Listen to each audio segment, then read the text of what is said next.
ready. He wants to go straight to questions. Who's up? Coach, right here on the front to your right. Coach, can you tell us a little bit about transfer Nick Starkel, what you've seen from him, and what you expect him to bring to this team? Well, I think when you look at our quarterback room in general and the additions that we've brought in and how active and how aggressive we were this offseason says values of where our football team is right now. From the addition of Ben Hicks in January and allowing John Stephen Jones to continue his development. And we knew there was a possibility with a successful baseball season that Connor could choose to go baseball. So we had to be active. And Nick Starkel was someone that I've known for quite some time as far as recruiting. His skill set, his level of confidence. He's played in this league. He's won in this league. And I believe, a lot of people thought he was going to be a starter at another school in this league. And so to be able to bring him in, a young man that's has graduated and has 2 years left to play, will only intensify the battle in our quarterback room that's much improved. Coach, over here to your left. The camera. Hey, Coach, you have a lot of talented running backs, but I want to ask about Monte Spivey, new to campus. What have you seen from him so far? What do you like, and how can he also improve? Thank you. Well, with Monte, as well with all of our freshmen that have joined us in early June, he's done a really good job of fitting in and grasping as much offense as he possibly can at this point through the meetings and the player-led workouts that we've had this summer. I anticipate him to be a force this year to help us out, an area that will help create depth. Obviously played in an incredible program and won at a very high level in the state of Alabama, and we're excited about having him on our team. Coach, to your right against the wall. Hey, Coach. Michael Bradden from Saturday Down South. We just had Sosa in here, and I was asking him about the level of buy-in on the team. I know he's one guy that you basically told, go to the NFL if you're not going to come in and buy in. Can you talk about the level of buy-in from your players going year 2 in your program? Well, I think with anything you do the second time around, you're going to be better at it. You're more comfortable, and I think you see that with our players and our staff. They're comfortable with us. They understand what the culture is. They understand what the expectations are. They understand for what it's like to play for the Hogs and the passion level that our fans have for Razorbacks and Razorback football. And to be able to when they step on that field, that classroom, that they represent someone far more than just themselves. And as with Sosa and all of our guys, coming into year 2, if you're not all in, don't waste your time. And we've got a tremendous buy-in. Our culture is stronger than it's ever been. It's something we work on consistently and daily, and very proactive in the approaches that we take. And what I have seen is you see a football team that is player-driven. And I think you see that with the 3 young men that we brought in here today. They exemplify what you want your culture to be about. And so I'm very confident in where we are as a buy-in level in our program. Coach in the middle on the 3rd row. Coach, just curious about this quarterback battle. What's the structure? What's the game plan? When would you like to have a starter named? How will reps be distributed? All of that. Yeah, I would like to have a starter named as soon as we could. Earlier in camp, if it presents itself, we want a clear-cut winner to come out of this thing, a guy that our team can continue to rally around. I know this is what I do know for sure, that the workouts that have been player-led this summer from all of our quarterbacks has been as strong and as good as it's ever been. And that's listening to defensive players talk. So I think what you have found with all of our quarterbacks is the leadership that they've all commanded and elevating everybody else on your team, and that's what you want. So we're going to put them in positions during fall camp, and they're all going to get their share of reps, but we want to try to narrow it down as quickly as we could. Coach, right here, front row. Drew DeArmond, WCZN Radio, Huntsville, Alabama coach. I know the first year was difficult, changing the culture of the program and putting your stamp on it. But talk about the job your staff did as a whole, recruiting at a very high level in the top 20 class. And then second part of the question, how much progress defensively do you think John Chavis and that group can make this year? Well, I believe that you can judge a lot about someone when times are at their toughest. And it's more so of how you respond and not back down from the problems at hand. And our staff, our players have done a tremendous job of responding, of making every day count. And every is our motto, and everything matters. And 235 days ago when we started this second-year journey and building on what was established in year one, we knew that yes, it was tough, but it was necessary. We had to go through that to get to where we are in this program today, to get to the buy-in level of where we are today. So I definitely believe and confident that the progress that we saw happening within the building last year, and the outside didn't see it, but within our building there was progress being made. And that progress, our fans will be able to see that on Saturdays starting this fall. I believe that the pieces are in place defensively. We recruited extremely well. And again, a way that our guys have responded, our staff responded off of a difficult year last year is we went out and signed one of the best classes in the history of our school. We have a lot to sell. We have an opportunity to come in here and play for a fan base that's passionate.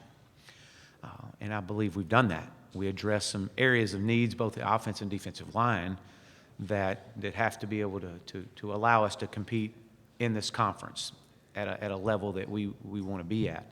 And so I believe that the pieces in place defensively with in particular our defensive line, the depth there to allow us to continue to grow and improve off of last year in all areas. We played a lot of young guys in the secondary last year, but when you do that, mistakes happen, but you gain valuable experience, and expect that to pay off this year.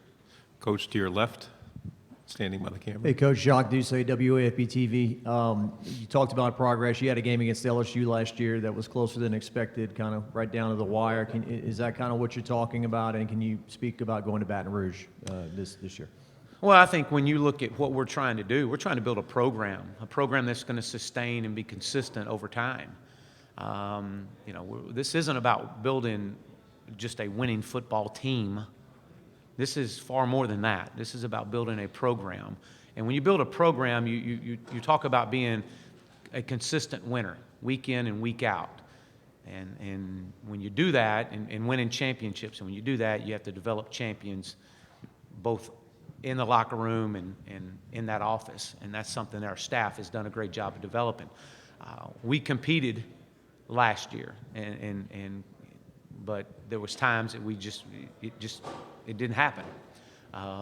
We weren't good enough. We didn't perform. We made too many mistakes. Whatever that might have been, I anticipate moving forward this year, starting with game one against Portland State, because that's really the game that matters the most right now. But as we travel down to LSU in late November, just the impact that game has on recruiting, that game has on our season, our guys will be excited and they'll be ready to go. Coach to your right in the camera bank. Coach, you had some players enroll early in this class. How many in this class are you going to be counting on that first Saturday against Portland State? We've got 52 freshmen that are either redshirt freshmen, true freshmen, or walk-ons. Another 28 sophomores. So this is a young football team. Part of the reason why I brought 3 seniors that are the leaders of our team is because of their importance of them guiding this football program. We got 16 seniors this year. So we're going to be young, and we're going to play a lot of freshmen. How many, what's the exact number, that I don't know.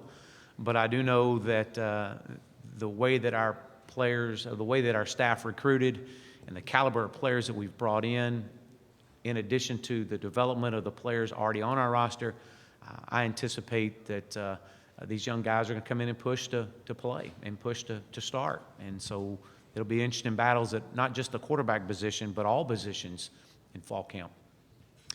In the middle, coach, third row. I'm trying to paraphrase Sosa, but he said something to the effect of, we've been lying asleep and now it's time to make the bed and get up. It sounds like something you might say. Is that one of yours? Well, you know, our guys have done a tremendous job of leading this team from the time we walked off the field at Missouri. And so they set the standard for our program. The way they had come to work every day, the way they approached this summer workouts, the first, second, third, fourth quarter phase of our program, they set the standard. We know what we want to demand, but at the end of the day, it's them. And as I've shared with them before, there's nothing wrong with lying in the weeds and just being passed by and just be ready to strike when you're ready to go. Okay, coach, again, middle section, third row. Coach, you lost 3 starters, senior starters on the offensive line, but your numbers are a lot better. Can you just talk about the competition there and the overall health? Is the offensive line going to be improved this year? Well, that definitely is an area that we focused in on recruiting. We played the year with 8 scholarship offensive linemen. Your number needs to be 15. So we were heavy in recruiting both offensive and defensive lines. We anticipate taking it in somewhere around 17 into fall camp. That's going to allow us to have options. But the improvement in our offensive line is absolutely critical to our success this year. And they understand that. When you talk to our offensive linemen and the way that they've rallied around each other, I'm very excited about where that group is. And they understand the importance that they play in this year's season. Coach, second row, middle. Hey, Coach.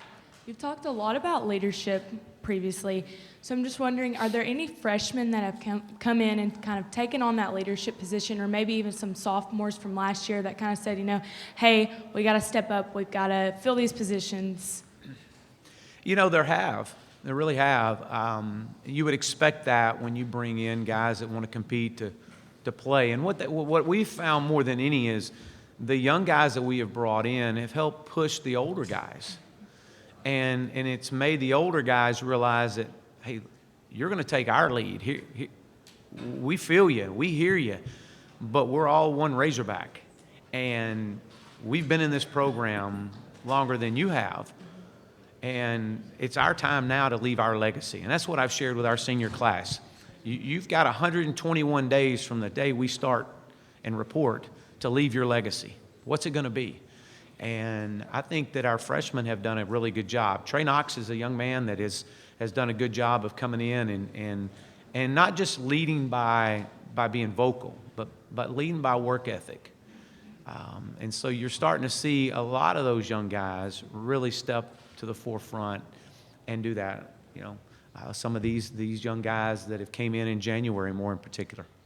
Final question, coach, middle section, third row. Yeah, Coach Van Horn says, I don't know if he told you, but he said he tells coaches that they may think they know the SEC, but until they live a year in it, they really don't know what they're getting into. Did he warn you, and do you feel differently now, second year going through the conference? Well, you're obviously more confident coming into year 2, just from the experiences that we've gone through as a staff.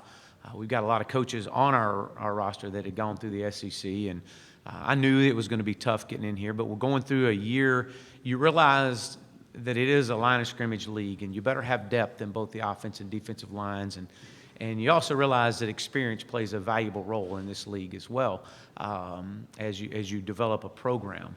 But I believe going into year 2, it's a comfort level from all is a lot stronger than it would, and that's just natural. Coach, thank you very much for your time. Thank you. Good luck.